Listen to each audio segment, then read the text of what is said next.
Assalamualaikum warahmatullahi wabarakatuh. Terima kasih atas kesempatan yang telah diberikan kepada saya. Perkenalkan, nama saya Rianti Usman.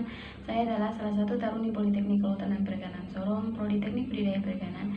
Di sini saya akan menjelaskan sedikit tentang materi domestikasi jenis air laut, ikan air laut. Yaitu kita masuk kepada materi, yaitu domestikasi. Di sini domestikasi adalah proses yang panjang dan tanpa akhir di mana hewan dari generasi ke generasi lebih beradaptasi dengan kondisi penangkaran dan manusia 1-3. Oleh karena itu, domestikasi tidak boleh disamakan dengan penjinakan dan merupakan motivasi perilaku terkondisi dari hewan yang lahir di alam liar. Dan selanjutnya itu produksi ikan air laut. Di sini produksi ikan air laut global telah meningkat pesat, terutama sejak 1990-an hingga mencapai lebih dari 2-20 juta ton pada 2013.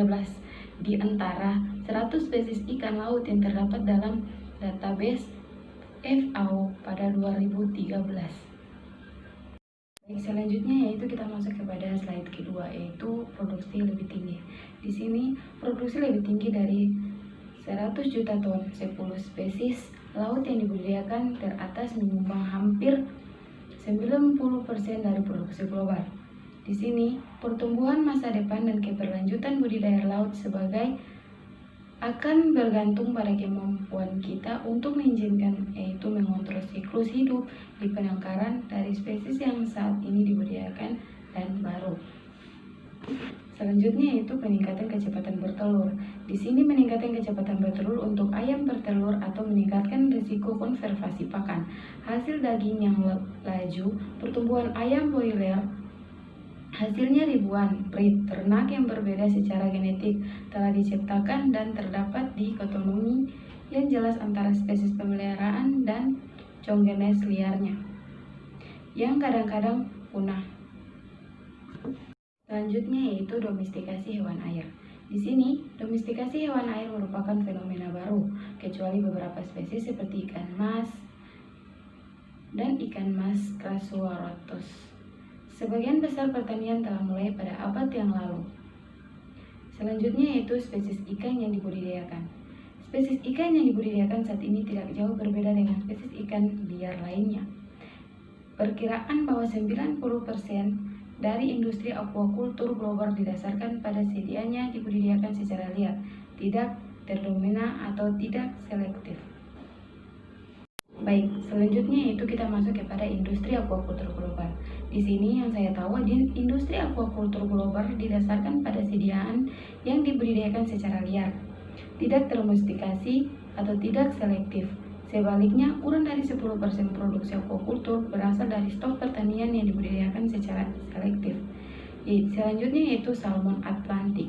Di sini, salmon Atlantik atau ikan salmon salar adalah pencilian karena hampir 100% dari total produksi didasarkan pada sediaannya yang dibudidayakan secara selektif.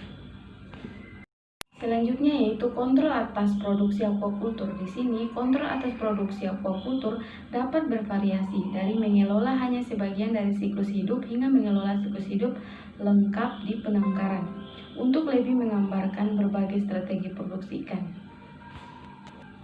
Selanjutnya yaitu strategi produksi.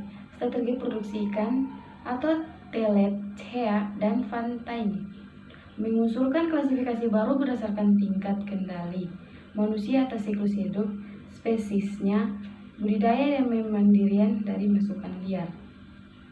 Selanjutnya yaitu klasifikasi. Berdasarkan tingkat kendali manusia atas siklus hidup spesies budidaya dan kemandirian dari masuk liar. Klasifikasi ini terdiri dari 5 tingkat domestikasi dengan 1 tingkat paling sedikit diizinkan dan 5 tingkat paling banyak diizinkan. Di antara 250 spesies yang tercatat dalam database Organisasi Pangan dan Pertanian pada tahun 2009, 39 termasuk ke level 1, uji coba pertama aklimatisasi dengan lingkungan budidaya. 75 ke level 2, bagian dari siklus hidup yang ditutup di penangkaran. Juga dikenal sebagai aquaculture berbasis tangkap. 61 ke 3, seluruh siklus hidup ditutup di pangkaran dengan input liar. dan 45 ke tingkat 4 di seluruh siklus hidup ditutup di pangkaran tanpa masukan liar, dan 30 ke tingkat 5 pembiakan selektif program digunakan dengan fokus pada tujuan tertentu. Baik, selanjutnya yaitu Organisasi Pangan dan Pertanian. Organisasi Pangan dan Pertanian atau FAO pada tahun 2009, 39 termasuk ke level 1 uji coba pertama aklimatisasi dengan lingkungan budidaya. 75 ke level 2 bagian dari siklus hidup yang ditutup di penangkaran jika dikenal sebagai aquaculture. Dan selanjutnya yaitu tujuan utama.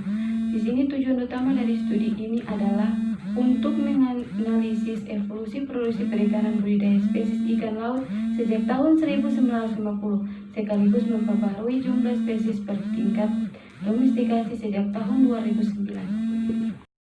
Baik, selanjutnya yaitu operasi aquaculture. Di sini, operasi aquaculture adalah organisasi pangan dan pertanian atau PBB atau FAO dengan data penangkapan ikan dan produksi aquaculture kembali ke tahun 1950.